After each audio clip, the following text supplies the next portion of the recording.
On raconte qu'il y a des personnes qui veulent les bénédictions de Dieu, mais sans jamais lever la main pour les recevoir. Léo, un petit garçon affamé, sans famille et sans personne pour le défendre, tenait entre ses mains l'unique morceau de nourriture qu'il avait réussi à obtenir après une journée de travail brutal. Mais juste au moment où il allait le goûter, un vieil homme apparaît devant lui, tremblant, épuisé, et lui demande une bouchée. Et c'est ici que survient le plus frappant. Léo décide de lui donner son pain tout entier, sans imaginer que ce simple geste né de sa misère absolue allait révéler qui était réellement ce vieillard et déclencher un miracle que personne dans son village ne parviendrait jamais à expliquer. Abonnez-vous avant de commencer, car ce que vous allez entendre n'est pas une histoire ordinaire. C'est une preuve vivante que Dieu agit dans les moments les plus inattendus et qu'un petit acte peut vous ouvrir les portes d'une abondance dont vous n'avez jamais rêvé. Dans un lieu escarpé au cœur des montagnes de la Sierra, là où les nuages touchent presque les sommets et où les maisons semblent s'agripper à la terre avec des ongles de vieux bois, vivait Léo. Il n'avait pas plus de 9 ans, mais ses yeux sombres connaissaient déjà la tristesse comme une vieille amie. Il dormait dans une petite pièce faite de tôles de zinc rouillées et de planches recyclées, avec une couverture qui suffisait à peine à couvrir ses os lors des nuits froides. Le sol était de terre battue, et quand il pleuvait, il se transformait en un bourbier qui trempait tout jusqu'à son unique rechange de vêtements. Le village où il vivait, Valvert, était petit, perdu entre les collines verdoyantes et les chemins de pierre. Là-bas, tout le monde se connaissait, mais tout le monde ne se parlait pas, et encore moins à Léo. Pour la majorité, il était le petit orphelin, ce garçon silencieux que personne ne voulait avoir près de soi, de peur d'être contaminé par sa tristesse. Depuis que ses parents étaient morts, personne ne s'était porté responsable de lui. Son père, M. Benoît, était décédé après être tombé malade en récoltant le café sous la pluie. Sa mère, Madame Sophie, ne lui survécut que quelques mois. On dit qu'elle est morte de chagrin. Depuis lors, Léo avait appris à se débrouiller seul, comme un petit animal sauvage, en silence, avec prudence en essayant de ne pas déranger. Dans le village, il restait une seule personne qui, de temps en temps, lui tendait la main. Madame Rose, une dame de plus de 60 ans, à la voix rauque d'avoir trop fumé et au cœur qui n'avait pas encore totalement durci. Elle lui laissait un peu de bouillie froide, des galettes dures ou la moitié d'un reste quand il y avait un surplus. Ce n'était pas grand-chose, mais pour Léo, c'était comme si le ciel s'ouvrait un instant. Parfois, quand il se sentait trop seul, il marchait jusqu'au bord de la rivière qui traversait la montagne. Là, entre les grosses pierres et les arbres tordus par le vent, il s'asseyait pour regarder l'eau couler. Il parlait à Dieu avec des mots simples, sans prières apprises, juste des choses comme « Si tu me vois vraiment, ne m'oublie pas » ou « Aujourd'hui je n'ai pas mangé, mais je suis vivant, merci ». Il ne savait pas si quelqu'un l'écoutait, mais cela lui suffisait pour continuer. La plupart des jours, il les passait à chercher comment aider. Il portait du bois, nettoyait des cours, faisait des commissions. Certains lui donnaient une pièce, d'autres ne le remerciaient même pas. Et il y avait ceux qui le traitaient comme s'il n'était même pas humain. « Dégage de là, gamin, ne gêne pas, tu n'es pas d'ici. » C'étaient des phrases qui s'enfonçaient en lui comme des épines. Mais il ne répondait pas. Il serrait simplement les lèvres et baissait la tête. Ses vêtements étaient toujours les mêmes. Un t-shirt effiloché, un pantalon qui avait déjà habillé plusieurs corps avant le sien, et des sandales qui tenaient à peine avec un morceau de fil de fer. Malgré cela, Léo marchait avec dignité. Son regard, bien que triste, n'avait pas perdu sa tendresse. Un jour, à l'aube, il s'approcha de la ferme de M. Mathias, un vieil homme aigri qui avait la réputation de payer peu et d'exiger beaucoup. Léo lui demanda du travail. M. Mathias le regarda de haut en bas et cracha par terre avant de répondre « Je te donne des haricots si tu travailles toute la journée sans te plaindre. » Léo acquiesça sans hésiter. Il savait que s'il disait non, il passerait une autre nuit l'estomac vide. Ce jour-là, Léo travailla comme jamais, depuis le lever du soleil jusqu'à ce qu'il se cache derrière les collines. Il porta des sacs de maïs, nettoya des étables et désherba à la main. En fin d'après-midi, M. Mathias lui jeta un petit sac avec un morceau de pain, quelques pommes de terre et un peu de riz enveloppés dans du papier journal. « Voilà ton paiement, gamin, et disparais d'ici avant qu'il ne fasse nuit. » Léo serra ce sac contre lui comme s'il s'agissait d'un trésor, Il ne savait pas que, sur le chemin du retour, quelqu'un l'attendait. Quelqu'un qui ne cherchait pas de nourriture, mais un signe, une âme blessée comme la sienne, et que cette rencontre allait tout changer. Parce que parfois Dieu se déguise en vieillard, en soif, en faim, pour voir si même au milieu de la misère, nous sommes capables de donner. Cette nuit-là, alors que Léo marchait vers son refuge, le vent de la montagne lui fouettait le visage, comme s'il voulait lui arracher les peu de force qui lui restaient. Mais il avançait pas à pas, les yeux fixés sur le sentier qu'il connaissait par cœur. Valvert n'avait pas d'éclairage public, et quand le soleil se couchait, tout devenait une obscurité épaisse que seules les lucioles et les vieilles lanternes parvenaient à percer un peu. En arrivant à sa cabane, il posa le sac sur un banc improvisé fait d'un tronc. Il s'assit au sol et resta un long moment en silence, regardant la bougie posée sur une pierre vaciller sous la brise. Cette journée avait été dure, mais au moins, cette nuit-là, il mangerait. Pourtant, il n'y avait pas de sourire sur son visage, juste le même geste résigné de toujours, comme s'il avait peur de se réjouir d'une chose qui pourrait disparaître à tout moment. Alors qu'il mangeait lentement le morceau de pain avec un peu de riz, son esprit revint au jour où sa vie avait changé pour toujours. Il se rappela la pluie, les pleurs de sa mère et le silence inconfortable des voisins. Son père, Monsieur Benoît, avait été un homme fort mais pauvre. Il travaillait dans les fermes, coupant le café, toujours sous le soleil, ou trempé par la pluie. Une toux persistante finit par le consumer jusqu'à le clouer au lit. Aucun remède ne put le sauver. À sa mort, seules quelques personnes vinrent lui dire adieu, et personne ne dit grand-chose. Ce fut un enterrement bref, sans parole ni prière. Sa mère, Madame Sophie, essaya de faire vivre la maison comme elle le pouvait. Elle vendait du pain fait maison, lavait le linge des autres, gardait des enfants. Mais chaque jour on la voyait plus fatiguée, plus éteinte. Elle mourut à l'aube, en silence. Léo la trouva froide, les yeux fermés et une expression tranquille, comme si elle s'était enfin reposée de tant de souffrance. Après cela, tout s'écroula. Les visites des voisins cessèrent. Certains évitaient de le croiser, d'autres faisaient simplement semblant de ne pas le voir. Madame Rose fut la seule à rester, bien qu'avec des limites. « Je ne peux pas prendre la charge d'un enfant de plus, mon fils, » lui dit-elle un jour. Mais malgré tout, chaque fois qu'elle cuisinait trop, elle lui gardait quelque chose. Parfois, elle lui laissait un bol de lait devant la porte, d'autres fois une vieille couverture. Léo apprit à remercier sans demander. La pauvreté était sa compagne. Elle ne lui faisait pas honte, mais elle le marquait. Il savait qu'il n'avait pas ce que les autres enfants avaient, des sacs neufs, des chaussures fermées, des cahiers sans taches. Mais il savait aussi qu'il possédait quelque chose qui ne s'achète pas, la résilience. Car chaque jour, il se levait sans savoir s'il mangerait, et pourtant il se levait. Chaque jour, il affrontait le rejet, et pourtant, il offrait son aide quand quelqu'un en avait besoin. Un après-midi, alors qu'il portait du bois, il entendit deux dames bavarder près du puits. « Ce petit fait de la peine, mais qui sait si ce n'est pas un châtiment de Dieu ?» dit l'une d'elles. Léo fit semblant de ne pas avoir entendu, mais cette phrase s'ancra profondément. Était-il une malédiction? Avait-il fait quelque chose de si mal dans sa vie pour mériter un tel abandon? Cette nuit-là, comme beaucoup d'autres, il marcha jusqu'à la rivière et s'assit sur la grosse pierre. Il regarda le ciel étoilé et murmura « Si je suis si peu de choses, pourquoi suis-je encore ici ?» Et juste au milieu de ce doute, de ce vide qu'on ne peut combler ni par la nourriture, ni par la chaleur, il ressentit quelque chose qu'il ne put expliquer. Ce soir-là, avant de dormir, Léo couvrit son corps avec sa couverture déchirée, ferma les yeux et pensa « Demain sera un autre jour, peut-être meilleur. » Le lendemain matin, le coq du voisin chanta avant l'aube, et Léo était déjà réveillé. Il s'assit sur son lit de planches qui grinçait à chaque mouvement et regarda son sac. Il ne restait que quelques pommes de terre et un peu de riz, ce qui pour beaucoup n'était rien, mais pour lui, c'était une raison de continuer. Il sortit pieds nus, l'air frais lui mordait les orteils, et le ciel commençait à se teinter de rouge. Il marcha vers le centre du village avec une idée fixe. Trouver du travail, n'importe quoi. Il ne pouvait pas attendre que Madame Rose ait un surplus. Il savait qu'elle faisait ce qu'elle pouvait, mais qu'elle avait aussi des petits-enfants à nourrir. Léo devait s'en charger lui-même.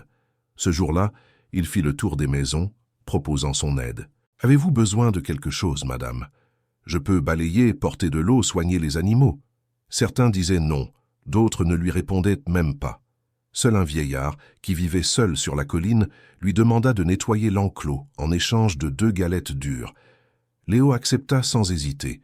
Il était habitué à ce que le paiement soit plus symbolique qu'utile. Pendant qu'il travaillait, son esprit ne s'arrêtait pas. Il pensait à sa mère, à la façon dont elle souriait même quand il n'y avait rien pour le dîner. Il pensait à ce qu'elle lui avait dit une fois « La chose la plus précieuse que nous ayons, c'est la volonté, mon fils. Le jour où tu la perds, c'est là que tu n'auras plus rien. » Ces mots étaient comme une encre pour son esprit. Quand il eut fini son travail, il revint en marchant par le sentier qui longeait le champ de M. Mathias. Il le vit de loin, donnant des ordres à quelques ouvriers. Léo ressentit une pointe à l'estomac, non pas de faim mais d'impuissance.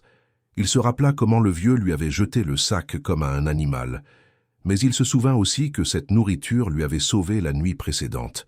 Dans son monde, même les gestes les plus cruels pouvaient avoir de la valeur. M. Mathias était craint de tous, homme au visage sec, à la peau tannée par le soleil et à la voix rauque comme le tonnerre. On disait qu'il était devenu veuve jeune, et que depuis lors son caractère était devenu plus dur que du vieux cuir. Personne n'osait le contredire.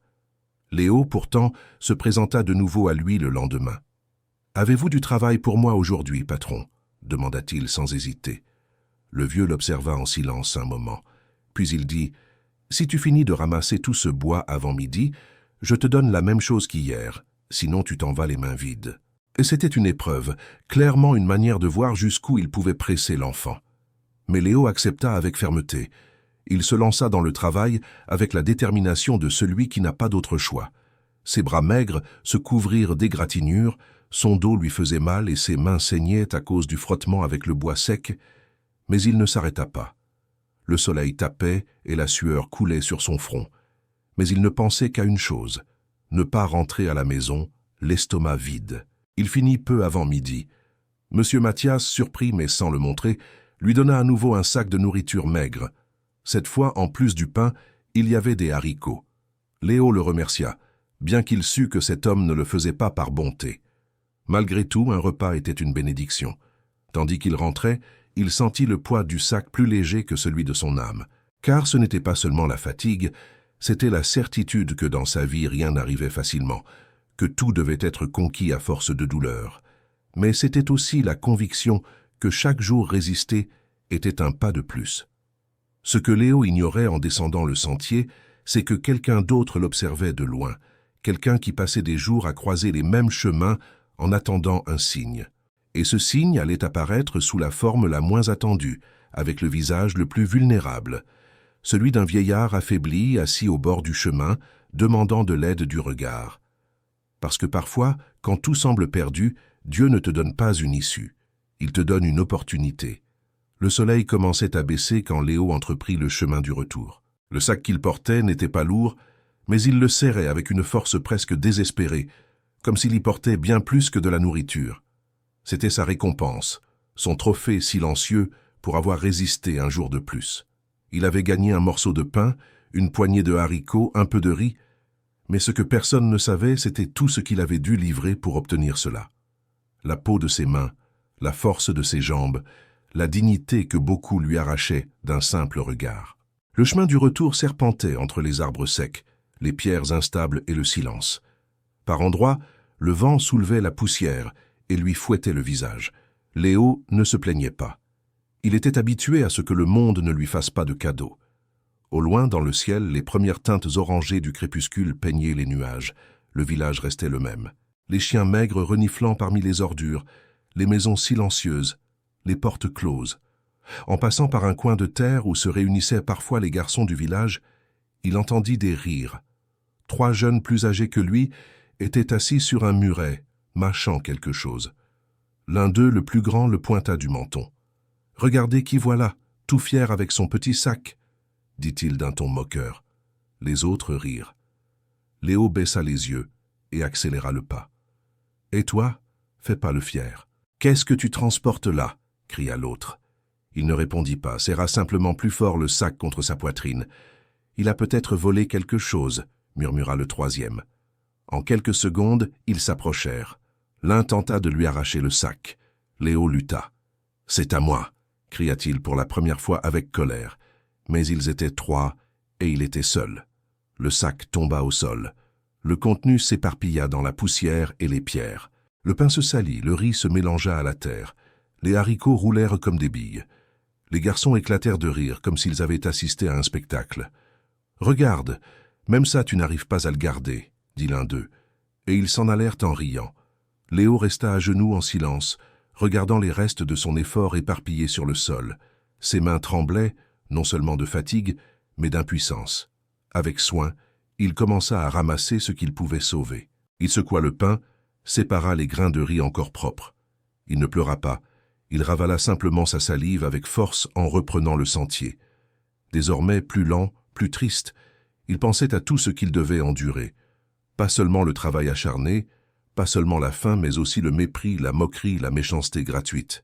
Et au milieu de ce tourbillon d'émotions, il parla à Dieu, non pas avec des prières, pas avec de belles phrases, mais avec une simple question lancée en l'air. Pourquoi, si j'essaie de bien faire les choses, m'arrive-t-il toujours ces malheurs? Le soir tombait vite, le ciel n'était plus qu'une toile rougeoyante et les grillons commençaient à chanter. Léo s'arrêta près d'un arbre tordu qu'il connaissait depuis l'enfance. Là, appuyé contre le tronc, il ferma les yeux un instant et parla de nouveau tout bas. « Je ne te demande pas grand-chose. Donne-moi seulement la force de ne pas devenir comme eux.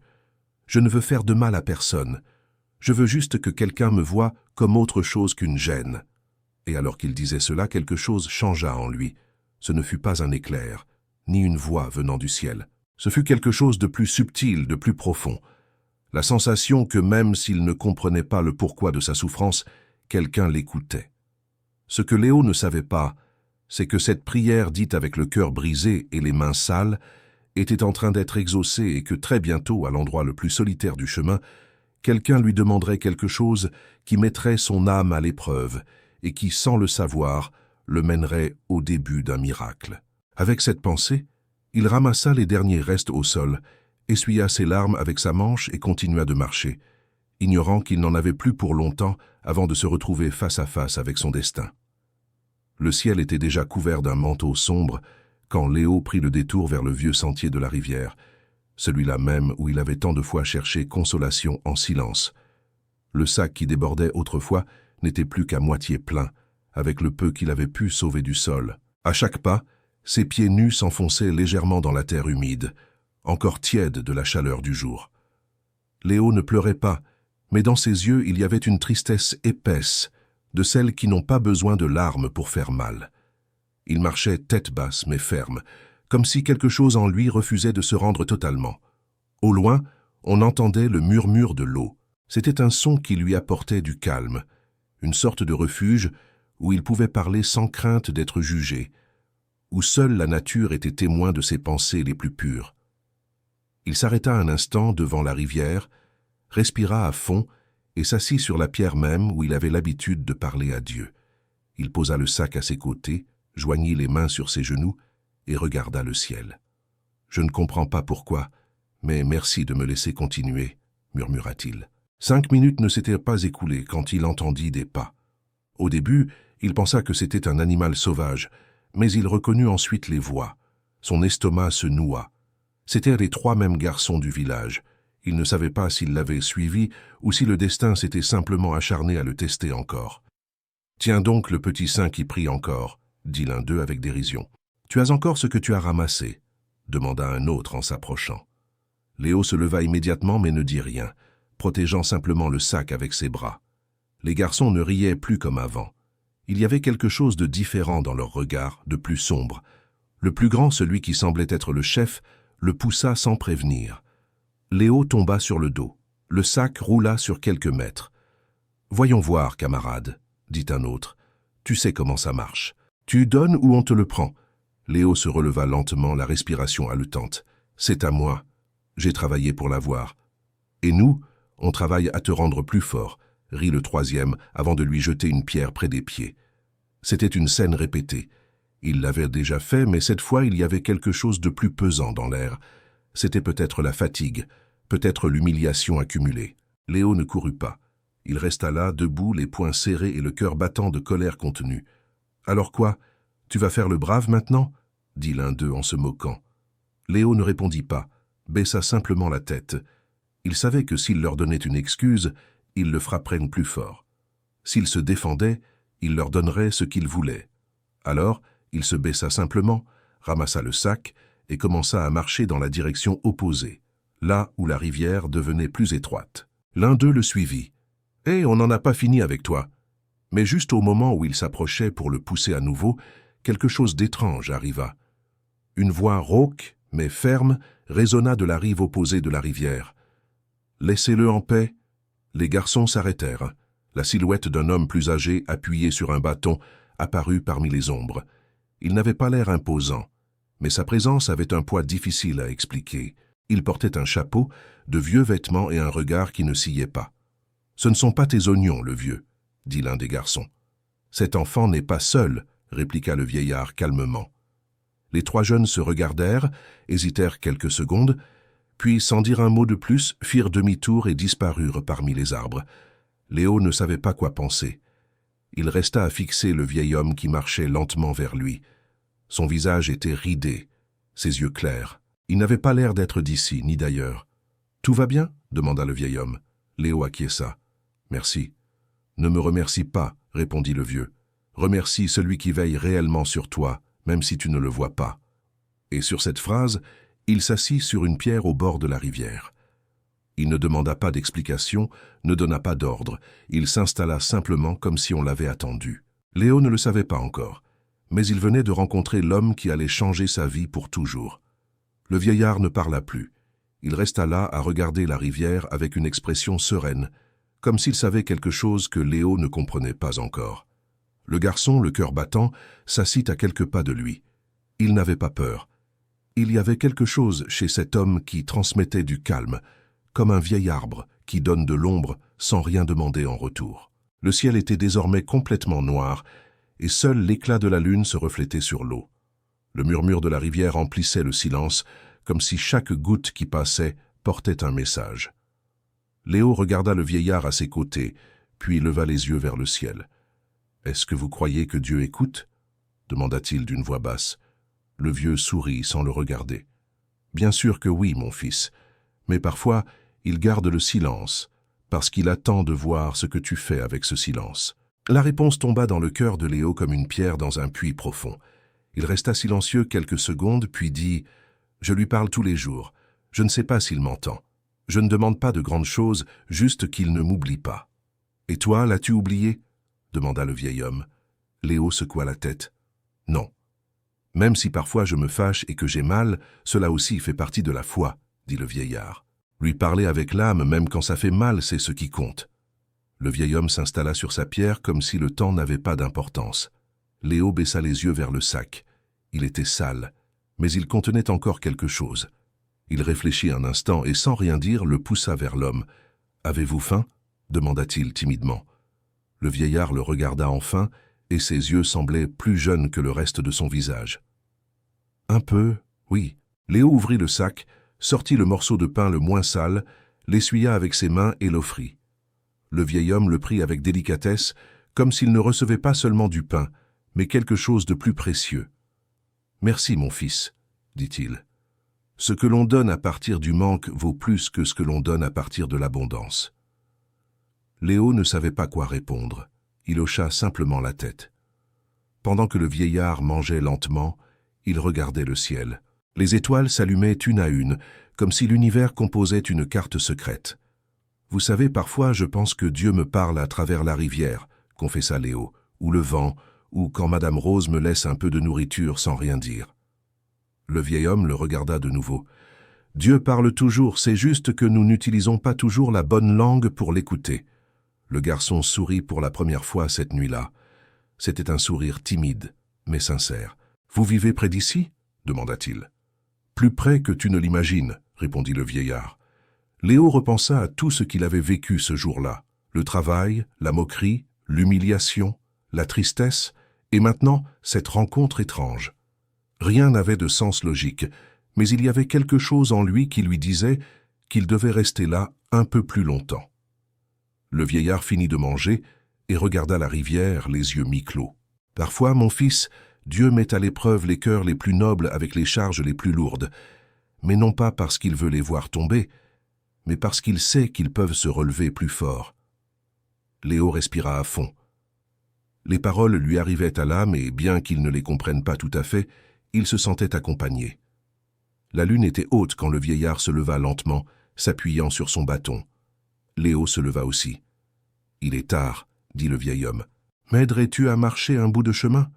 Parfois les sentiers deviennent plus rudes quand on vieillit. » Léo n'hésita pas, mit le sac sur son épaule, tendit son bras et permit au vieillard de s'appuyer sur lui.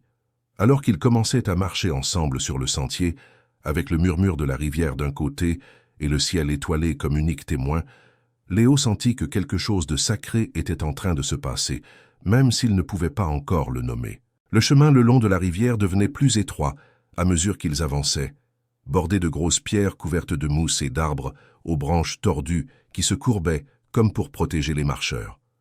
L'air était frais, et le murmure de l'eau accompagnait leurs pas comme une musique ancienne. Léo allait lentement, ajustant son pas à celui du vieillard. Il ne savait pas qui il était, ni d'où il venait, mais il sentait qu'il devait prendre soin de lui comme s'il s'agissait d'une mission qu'il ne pouvait ignorer. « Quel est ton nom ?» demanda le vieil homme, brisant le silence. « Léo » répondit le garçon sans hésiter. « Un nom fort » dit l'homme, « comme ceux qui ne se rendent pas. » Léo ne répondit pas, mais une étincelle s'alluma dans sa poitrine. Il était rare d'entendre des paroles aimables adressées à son égard.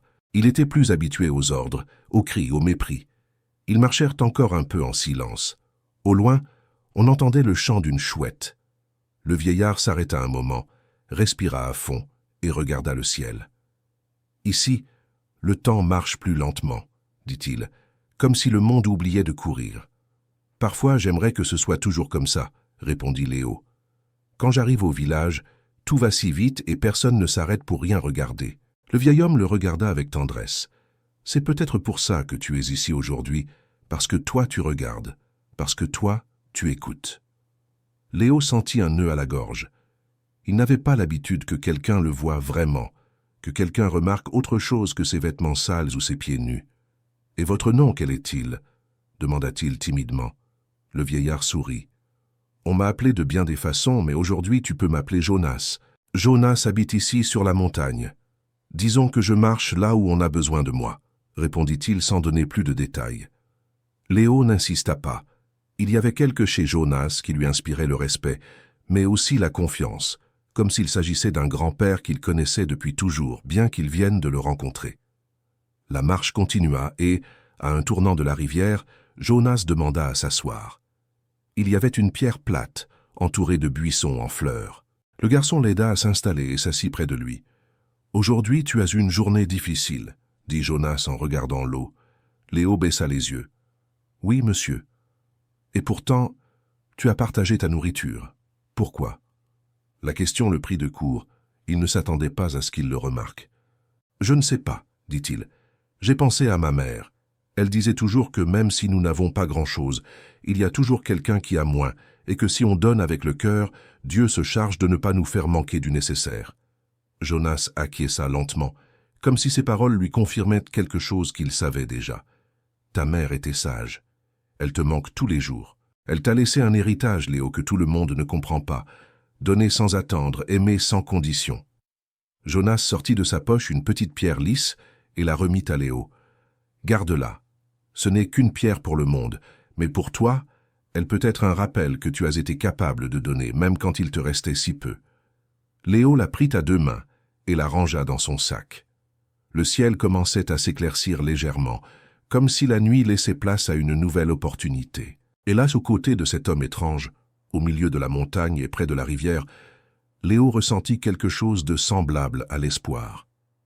Après un moment, Jonas se releva avec l'aide de Léo. « Nous avons encore du chemin à faire, » dit-il doucement. « Mais ne t'inquiète pas, le plus dur est derrière nous. » Léo ne savait pas à quoi il faisait référence exactement, mais quelque chose dans ces mots lui apporta de la paix. Ils continuèrent d'avancer lentement sur le sentier, et le garçon remarqua comment les arbres semblaient s'ouvrir, comme si la forêt elle-même leur donnait la permission de passer. Le vent n'était plus froid, il était tiède, comme une caresse, et ainsi, pas à pas, Léo commençait à marcher non seulement avec un vieillard, mais avec un but plus grand que lui-même, sans soupçonner que ce qui allait suivre serait plus sacré qu'il ne l'avait jamais imaginé. Le chemin commençait à s'élargir de nouveau, mais pas pour longtemps. Des deux côtés, les arbres semblaient plus hauts et plus vieux, avec des racines si épaisses qu'elles sortaient de terre comme des veines exposées. Le sol était couvert de feuilles mortes qui craquaient sous les pieds de Léo et de Jonas, qui s'appuyaient doucement sur l'épaule du garçon. Ils ne parlèrent de plus, mais la marche n'était pas inconfortable. C'était comme si chaque pas les rapprochait de quelque chose dont tous deux, au fond, savaient que cela devait arriver. C'est alors que l'estomac de Léo recommença à gronder. La fatigue, l'effort et la journée entière de travail se faisaient sentir. Par instinct, il regarda le sac qui pendait à son côté.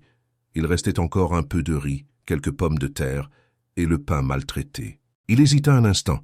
Il avait déjà partagé plus tôt, mais maintenant l'idée de devoir diviser le peu qu'il restait lui causait une légère appréhension.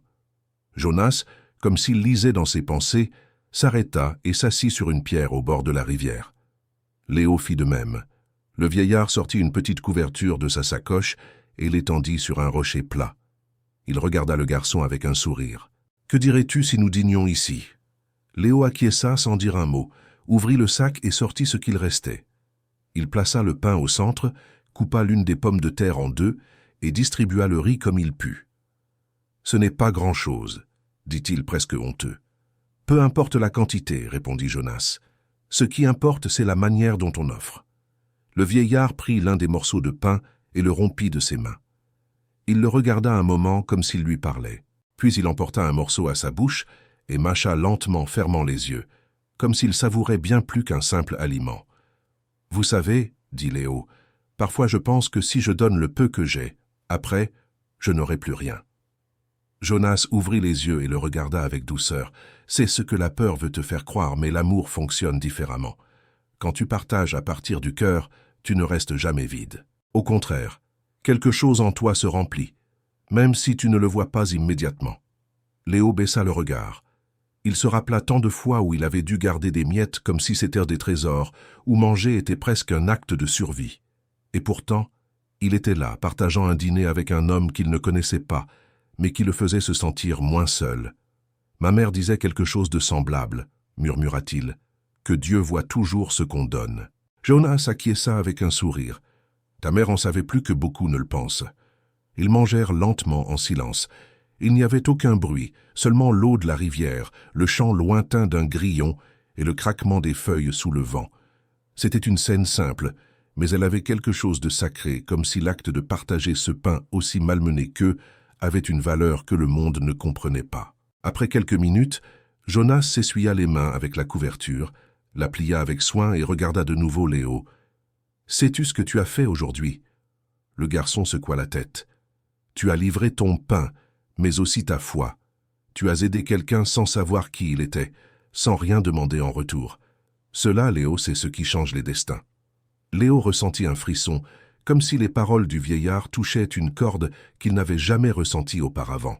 Le ciel s'était définitivement obscurci. La nuit les enveloppait d'un manteau d'étoiles et d'air frais. Léo sentit que tout prenait sens pour la première fois depuis longtemps. Il ne savait pas pourquoi, mais il ne regrettait rien de ce qu'il avait partagé. Car le pain que l'on partage quand il vient de l'âme cesse d'être seulement un aliment. Il devient un symbole, il devient espérance. Léo leva les yeux vers le ciel, où quelques nuages laissaient voir des étoiles timides. Il serra les lèvres, sentant que cette nuit n'était pas comme les autres. C'était comme si sa vie prenait un autre tournant, plus clair, plus vrai. « Merci d'avoir mangé avec moi, » dit-il d'une voix basse, sincère. « Merci à toi de m'avoir invité, » répondit Jonas. Beaucoup ne l'auraient pas fait. Et à cet instant, sans paroles grandioses ni promesses, le lien entre eux se scella. Ce n'était pas seulement un garçon et un vieil homme partageant du pain. C'étaient deux âmes se rencontrant au moment parfait pour se rappeler que même dans le manque, il y a de la place pour le miracle. L'air changea suffisamment pour que Léo le remarque. L'ambiance qui l'entourait devint plus tiède, comme si la forêt entière avait reconnu le geste qui venait de se produire. Jonas se leva avec une certaine difficulté, mais cette fois avec une force renouvelée. Léo se leva aussi et l'aida, sans encore comprendre pourquoi ce moment lui semblait si différent, si chargé de quelque chose d'invisible, mais de puissant. Ils marchèrent en silence, tandis que l'obscurité enveloppait le chemin. Des lucioles commencèrent à apparaître entre les arbres comme de petites étoiles dansantes, et un parfum de terre humide et de fleurs d'oranger emplissait tout. C'était comme si la nature célébrait quelque chose qu'eux seuls savaient. « Où allons-nous exactement » demanda Léo curieux. « Là où tes pas décideront » répondit Jonas d'un ton mystérieux. « Mais ce chemin n'est pas parcouru par n'importe qui. » Léo fronça les sourcils. « Comment ça? Pas n'importe qui? Tout le monde n'a pas le cœur que tu as, Léo, dit-il avec fermeté. La plupart marchent en regardant ce qu'ils peuvent obtenir. Toi, tu as marché en donnant. » Le garçon baissa les yeux. Il ressentait de la fierté, mais aussi une étrange responsabilité. « Je ne sais pas si je suis spécial, » dit-il à voix basse. « Parfois j'essaie juste de survivre. »« Précisément pour cela tu es spécial, » répondit Jonas. « Parce que même au milieu du besoin, tu n'as pas cessé d'être humain. Cela, mon fils, te transforme en l'un des rares qui peuvent voir ce que les autres ne voient pas. » Le chemin les mena à une clairière dans la forêt, où la lumière de la lune tombait comme un phare naturel sur un cercle de pierres lisses. Là, le vieillard s'arrêta, ferma les yeux, inspira profondément puis regarda Léo avec sérieux mais sans dureté. « Ici se termine la partie facile, dit-il. Ce qui vient ne sera pas simple, mais si tu es arrivé jusqu'ici, c'est parce que tu es prêt. » Léo déglutit. Son cœur battait plus vite, comme s'il pressentait qu'il était sur le point de découvrir quelque chose qui changerait son histoire pour toujours. « Prêt pour quoi ?» Jonas s'approcha, posa une main sur son épaule et parla d'une voix ferme, presque solennelle, prêt pour recevoir ce qui n'est remis qu'à celui qui a démontré avoir l'âme disposée. Léo sentit un frisson. Il ne comprenait pas tout à fait, mais quelque chose en lui disait qu'il devait continuer, qu'il devait faire confiance. Au milieu de la clairière, une brise légère souleva quelques feuilles du sol. Tout était silencieux, hormis le son de la rivière qu'on pouvait encore entendre au loin. C'était comme si ce lieu était sacré, une frontière invisible entre le terrestre et le divin. Jonas regarda le ciel, puis le garçon. « Ce chemin, Léo, n'a pas de carte, mais chaque pas que tu fais avec le cœur te rapproche du but que la vie a pour toi. »« Et si je me trompe ?» demanda-t-il. « Alors tu apprendras et tu continueras, car les élus ne sont pas ceux qui ne tombent jamais, mais ceux qui, même blessés, continuent de croire. » Les paroles résonnèrent dans l'âme du garçon comme s'il s'agissait d'un vieil écho qui avait toujours été là, attendant d'être réveillé. Il ressentait de la peur, oui, mais aussi une force qu'il n'avait jamais sentie auparavant. Jonas désigna un petit sentier qui naissait juste de l'autre côté de la clairière. « C'est ton chemin, je t'accompagne jusqu'ici. » Léo le regarda les yeux humides. « Vous ne marcherez plus avec moi ?» Le vieillard sourit. « Je serai toujours proche, même si tu ne me vois pas. Le véritable voyage est maintenant le tien. » Avant d'avancer, Léo se retourna une dernière fois pour regarder Jonas. Il ne savait pas quand il avait commencé à ressentir autant d'attachement pour ce vieil inconnu, mais maintenant, il lui semblait être quelqu'un d'irremplaçable. Jonas hocha la tête en silence, comme s'il comprenait tout ce que le garçon ne savait pas exprimer avec des mots. Et ainsi, dans un dernier souffle profond, Léo fit un pas de plus vers l'inconnu, vers ce que le destin avait réservé au cœur vaillant. Et dans un recoin de la forêt, la rivière chantait plus fort, comme si elle célébrait que l'un des siens avait été choisi pour quelque chose de plus grand que la douleur qu'il avait connue. Léo continua d'avancer sur le sentier indiqué. Chaque pas craquait sur les branches sèches et les pierres instables. La forêt semblait s'ouvrir et se refermer autour de lui, comme si elle respirait à ses côtés. Bien qu'il fût fatigué, il ne sentait plus le poids sur ses épaules comme avant. Ce qui faisait mal autrefois ne faisait plus que le propulser. Ce qui l'effrayait autrefois le guidait désormais. Il se rappela Jonas, son regard sage, ses paroles qui résonnaient comme de vieilles chansons au fond de l'âme. Et il se souvint aussi des fois où il avait pensé abandonner, des jours où la pauvreté ne lui avait pas seulement ôté la nourriture, mais aussi l'espérance. Malgré tout, il continuait de marcher. Le chemin commença à s'éclairer doucement, avec la lumière de la lune. La végétation, autrefois dense, devint plus rase. Devant lui s'ouvrait une petite colline couverte d'une herbe douce. Il la gravit lentement, le cœur battant la chamade. Au sommet, l'inattendu, une plaine tranquille, silencieuse, et en plein centre, un arbre énorme aux branches pareilles à des bras tendus vers le ciel. Léo s'approcha, ressentant un étrange mélange de calme et d'attente.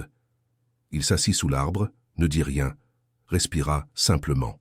Pour la première fois depuis longtemps, il se permit de fermer les yeux sans crainte que quelqu'un ne le réveille pour lui crier dessus ou lui demander quelque chose.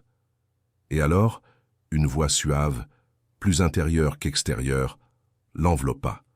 « Tu n'es pas seul. » Léo ouvrit les yeux. Il n'y avait personne, mais l'air était imprégné d'une certitude qu'il n'avait jamais ressentie. Il regarda le ciel, la lune semblait plus grande. Les étoiles scintillaient comme si quelqu'un les avait placées là juste pour lui. « Est-ce toi ?» demanda-t-il en l'air sans savoir à qui exactement. « C'est toujours moi », répondit la voix, désormais plus nette, comme si elle jaillissait de sa propre poitrine. Dans ses larmes, dans ses pas fatigués, dans son pain partagé, Léo sentit une chaleur parcourir son corps. Ce n'était pas de la peur, c'était de l'amour. Un amour si grand qu'il ne tenait pas dans son petit corps maigre. Et il pleura. Il pleura sans honte, sans culpabilité, sans retenue, comme un petit garçon qui trouve enfin un foyer pour se reposer. L'arbre bougeait doucement sous le vent, et c'est alors qu'il vit, suspendu à l'une des branches, un petit sac de tissu blanc. Il ne se souvenait pas l'avoir mis là. Il le prit avec précaution, l'ouvrit. À l'intérieur se trouvait du pain frais, tout chaud, aromatique, comme s'il venait de sortir du four. « Comment ?» murmura-t-il. « Ce que tu donnes avec amour revient multiplié, » dit la voix. Alors il comprit. Ce n'était pas seulement un miracle matériel, c'était un symbole, une promesse, une preuve que sa foi n'avait pas été vaine, que sa fatigue cachait une lumière, une force supérieure. Il mangea lentement, comme si chaque bouchée était sacrée. Cela ne faisait pas qu'alimenter son corps, cela lui rendait des morceaux de son âme qu'il croyait perdus. Il s'adossa un moment contre l'arbre, le sac sur la poitrine. Il ne ressentait plus ni peur, ni faim, ni froid, seulement une paix qu'il n'avait jamais connue. Alors que les dernières miettes du pain touchaient sa langue, Léo se rappela l'une des phrases que sa mère, Madame Sophie, avait l'habitude de lui dire quand elle vivait encore. « Dieu finit toujours par arriver, mon fils, même s'il tarde parfois à apparaître. Il ne manque jamais. » À cet instant, ces mots n'étaient plus seulement une consolation, ils étaient une vérité révélée. Il se leva doucement, le sac vide mais le cœur plein, qu'il regarda autour de lui, comme s'il essayait de mémoriser chaque recoin de ce lieu sacré. Il savait qu'il devait redescendre la colline, retourner au monde habituel, au village, à la réalité. Mais il n'était plus le même garçon. Quelque chose en lui s'était allumé pour toujours. Il ne marchait plus tête baissée, mais avec une promesse inscrite dans l'âme. Il continuerait d'avancer, de donner, de croire. Et alors qu'il faisait le premier pas du retour, le vent sembla l'applaudir. Les feuilles bougèrent avec un doux murmure, et la lune, témoin silencieux, l'accompagna à chaque pas. Cette nuit-là, la vie de Léo changea pour toujours. Léo descendait la colline d'un pas tranquille. Chaque mètre parcouru semblait plus léger. Le sac qui pendait à son épaule, bien qu'il ne pèse plus grand-chose, semblait porter bien plus que du pain. Il portait des réponses. Arrivé au pied de la montagne, il sentit que le chemin déviait légèrement vers la rivière. Cette même rivière qui avait tant de fois été son réconfort, son miroir, sa confidente. En s'approchant, il ressentit un frisson, non de peur, mais de reconnaissance. Là, sur la pierre même où il l'avait vue pour la première fois, Jonas était assis, comme s'il n'avait pas bougé durant tout ce temps. Mais il y avait quelque chose de différent. Sa posture était droite, son visage serein, et dans ses yeux, il n'y avait plus la fatigue du corps, mais l'éternité d'une âme éveillée. « Je t'attendais », dit-il d'une voix qui résonnait plus profondément qu'avant. Léo sentit un nœud à la gorge. Il marcha vers lui lentement, comme s'il avait peur qu'en s'approchant trop, tout disparaisse. « Vous n'étiez pas parti ?»« Je ne suis jamais parti. J'ai simplement marché lentement pour que tu puisses trouver ton propre rythme. » Le garçon ne sut que répondre. Il s'assit simplement à ses côtés, comme il l'avait fait la première fois. « J'ai tellement de questions, » dit-il avec honnêteté. « Et toutes recevront une réponse, mais pas avec des mots, avec des chemins, avec des décisions, avec la foi. » Jonas regarda la rivière, et à cet instant, l'eau refléta quelque chose d'étrange, pas seulement son reflet, mais celui de quelqu'un d'autre. Léo regarda et son cœur tressaillit. Ce n'était pas le visage ridé et vieux du vieillard. C'était un visage différent, sans âge, sans limite. C'était comme si l'eau montrait quelque chose que ses yeux ne pouvaient comprendre, mais son âme si. Qui êtes-vous vraiment? Le vieil homme se tourna lentement. Sa voix, cette fois, n'était pas humaine. Elle était comme l'écho de quelque chose d'éternel, comme si chaque mot portait des siècles d'amour et de promesses. Je suis celui qui ne t'a jamais quitté, celui qui était là quand il n'y avait personne, celui qui a écouté chacune de tes prières sans mots, celui qui a pris la forme d'un vieillard parce que ton cœur noble n'aurait pas ouvert sa porte à un trône, mais bien à une humble demande. Léo perdit le souffle. Il sentit ses yeux s'emplir de larmes, qui n'étaient pas de tristesse mais de reconnaissance. Tout prenait sens, chaque geste, chaque parole, chaque pas. Alors vous êtes « Je suis ». Le silence devint sacré. Le vent s'arrêta.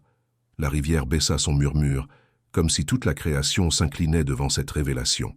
Léo tomba à genoux, non parce que quelqu'un le lui demandait, mais parce que son âme le voulait ainsi. Ses larmes n'étaient pas amères, elles étaient douces, pures, le reflet d'une vérité qu'il avait cherchée sans le savoir. « Je pensais que tu m'avais oublié », murmura-t-il d'une voix tremblante. « Je n'oublie jamais ceux qui, même les mains vides, choisissent de donner, ceux qui, malgré la douleur, choisissent la bonté, ceux qui n'ont pas besoin de tout voir pour croire. » Jonas, ou qui qu'il soit réellement, tendit une main et la posa sur le cœur de Léo. Ce cœur n'est plus seul, il est plein, il est prêt. Une lumière douce commença à briller autour du vieillard. Elle n'était pas aveuglante, elle était chaleureuse, comme la lumière du foyer vers lequel Léo avait toujours voulu revenir. « Tu retourneras chez toi, » dit la voix, « mais pas les mains vides. Tu retourneras avec un but, avec une direction. Ce que tu as donné aujourd'hui était petit devant le monde, mais grand à mes yeux. » Léo le regarda une dernière fois. Le vieillard commença à s'évanouir, non pas dans la douleur mais dans la gloire, comme si le corps n'était qu'un vêtement utilisé par le divin pour toucher l'humain. Léo ferma les yeux et resta là quelques minutes de plus, le visage vers le ciel et l'âme vibrante. Il ne ressentait ni froid, ni faim, ni solitude, seulement de la gratitude. Une gratitude si pure que ses joues lui faisaient mal à force de sourire entre les larmes.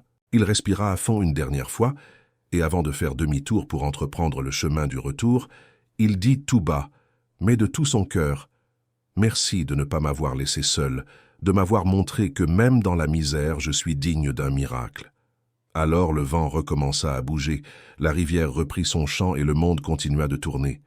Mais Léo n'était plus le même. Léo marchait de retour au village, comme si ses pieds connaissaient le chemin sans avoir besoin de guide. Le sac pendait toujours à son épaule, mais maintenant il ne semblait plus peser. Son corps était épuisé, mais son âme était éveillée. Sur son visage, une sérénité nouvelle. Dans sa poitrine, une certitude qui ne tenait pas dans les mots. La nuit se déployait comme un manteau profond sur les monts, et chaque étoile semblait briller juste pour lui. En entrant dans le village, il n'y avait pas grand monde dans les rues, seulement le murmure du vent, un chien aboyant au loin, et le grincement d'une fenêtre mal ajustée. Il passa devant la maison de Madame Mathilde, qu'il avait ignorée plus d'une fois. Puis devant la boulangerie fermée de Monsieur Vincent, celui qui n'avait jamais voulu lui faire crédit pour du pain. Mais cette fois, Léo ne détourna pas le regard, ni ne baissa la tête. Il garda son pas ferme, son regard altier. En tournant à la dernière rue, avant d'arriver à sa cabane, il vit une silhouette devant sa porte. C'était Madame Claire, sa voisine la plus proche. Elle se tenait là, avec une expression de stupeur. « Léo, où étais-tu » demanda-t-elle avec un mélange de peur et de curiosité. Il sourit avec un calme désarmant. « Je suis allé trouver des réponses » répondit-il. Elle le regarda de haut en bas, comme pour chercher une blessure, une égratignure, quelque chose qui expliquerait cette absence. Mais à sa place, elle vit le même petit garçon et un autre complètement différent en même temps. Et ce sac, Léo le posa et l'ouvrit. À l'intérieur, il y avait du pain, du riz, des fruits, de la nourriture comme il n'en avait pas eu depuis des semaines. « Qui t'a donné tout ça ?»« Dieu, » dit-il sans hésiter. Madame Claire fronça les sourcils comme si elle essayait de comprendre une métaphore, mais quelque chose dans les yeux du petit garçon l'empêcha de continuer à poser des questions. « Bien, repose-toi, mon fils, dit-elle, et elle s'en alla en silence, comme si elle emportait avec elle une petite étincelle de cette paix que l'enfant exhalait. Léo entra chez lui. Le toit était toujours cassé, les murs toujours fragiles, mais cela ne faisait plus mal comme avant. Il alluma une bougie, posa le sac sur la table et s'assit pour manger. Il ne dévora pas la nourriture, il la savoura. Chaque bouchée était un rappel que sa vie avait changé. Il ne mangeait plus pour remplir son estomac. Il mangeait pour nourrir l'espérance. Cette nuit-là, il dormit profondément. Il ne rêva pas d'ange, ni de miracle. Il rêva de sa mère, Madame Sophie, souriante, lui caressant les cheveux. Il rêva de Jonas, marchant entre les arbres. Il rêva de lui-même, déjà grand, aidant les autres comme lui. Le lendemain, très tôt, il sortit avec le sac vide, mais le cœur plein. Il alla au marché, proposa son aide, sourit à ceux qui l'avaient méprisé. Il ne demanda rien, donna ce qu'il pouvait, son temps, son effort, sa gratitude. Et les gens le remarquèrent. Peu à peu, quelqu'un lui offrit quelques pièces pour porter des paquets. Un autre lui fit cadeau d'un sac de haricots. Une femme lui fit un câlin sans rien dire. Et ainsi, sans chercher, Léo commença à remplir de nouveau son sac. Mais cette fois, pas seulement avec de la nourriture, avec de la dignité, du respect, de la reconnaissance. Le garçon qui était revenu au village n'était pas le même que celui qui était parti. Il n'était plus seulement l'orphelin, le pauvre, l'invisible. Il était quelqu'un qui avait vu Dieu sur le chemin. Cela, bien que personne ne puisse le comprendre, se remarquait dans sa façon de regarder, de parler, de marcher. Quelques garçons du quartier le regardaient de loin avec curiosité. L'un d'eux, le plus petit, s'approcha de lui timidement et lui demanda s'ils pourraient jouer ensemble plus tard. Léo s'accroupit, lui caressa les cheveux avec tendresse et lui dit que oui, qu'il aurait désormais du temps, qu'il comprenait maintenant que partager était aussi un acte de richesse. Dans le ciel, les nuages s'ouvraient doucement, laissant les rayons du soleil illuminer la poussière du chemin. C'était un jour nouveau, mais pas seulement pour Léo, pour tous ceux qui avaient été témoins sans le savoir de la renaissance d'une âme. Ce fut le premier matin du reste de sa vie, un matin où il sut que l'invisible aussi peut briller plus fort que l'or. Des années plus tard, le nom de Léo commença à être entendu avec respect dans ce village où il n'était autrefois connu que pour sa pauvreté. Il n'était pas devenu riche en choses matérielles, mais en quelque chose de bien plus précieux, en âme, en service, en but. Les gens commencèrent à le chercher non seulement pour de l'aide, mais pour de la consolation, pour des paroles qui guérissaient plus que n'importe quel remède. Sa petite maison devint un point de rencontre pour ceux qui avaient besoin d'un mot d'encouragement, d'un morceau de pain ou simplement d'être écoutés sans jugement. Tous ne connaissaient pas son histoire complète. Ils ne savaient pas qu'un après-midi, sur un chemin au bord de la rivière, il avait donné son pain à un inconnu qui s'avéra être Dieu lui-même. Léo n'oublia jamais cet après-midi. Chaque fois qu'il passait par le sentier de la rivière, il s'arrêtait, fermait les yeux et respirait profondément. Parfois il parlait tout bas, comme s'il conversait avec quelqu'un d'invisible, et peut-être, oui, le faisait-il. Un jour, alors qu'il était adulte, un jeune homme désespéré frappa à sa porte. Il n'avait rien, seulement des larmes et un sac à dos vide. Léo le fit entrer, lui servit du pain chaud et l'écouta avec attention. Quand le jeune eut fini de parler, Léo lui dit quelque chose qui resta gravé à jamais. « Tu n'as pas besoin de tout avoir pour commencer. Tu as juste besoin de ne pas perdre la foi, même si elle est toute petite, même si elle tient à peine. Parce que le peu que l'on donne avec le cœur, Dieu le multiplie de façon que tu n'imagines pas. » Ce jeune homme, des années plus tard, a raconté cette histoire dans une vidéo. Et cette vidéo est arrivée jusqu'à vous, parce que peut-être vous aussi avez-vous besoin de savoir cela. Que Dieu ne vous a pas oublié, que parfois il se déguise en besoin pour voir si votre cœur est encore capable de donner.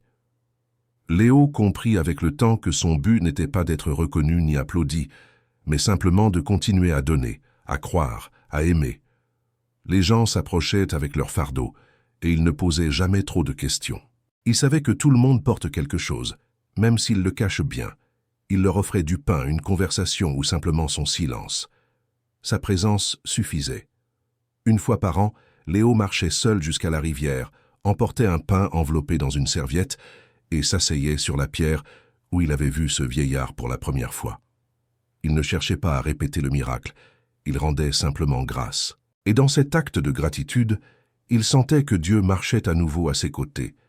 Et c'est peut-être pour cela que vous êtes ici à écouter cette histoire, parce que quelque chose en vous refuse aussi de se rendre, cherche aussi des signes, veut aussi croire que tout n'est pas perdu. Si cette histoire a touché votre âme, abonnez-vous à Havre des Fables avant de partir, donnez un j'aime et partagez-la avec quelqu'un qui a besoin d'un signe aujourd'hui. Vous ne le savez peut-être pas, mais rien qu'en faisant cela, vous donnez peut-être de la lumière à quelqu'un qui est sur le point d'abandonner. Racontez-moi dans les commentaires. Avez-vous déjà aidé quelqu'un sans savoir que cet acte changerait votre vie? Avez-vous déjà senti que quelque chose de divin vous accompagnait sans que vous ne le remarquiez? Et si vous voulez voir plus d'histoires comme celle-ci, avec des leçons puissantes et pleines d'espoir, je vous invite à voir la vidéo suivante qui apparaît à l'écran. L'histoire continue. Parce que tant qu'il y aura des cœurs disposés à donner, Dieu trouvera toujours le moyen de se manifester.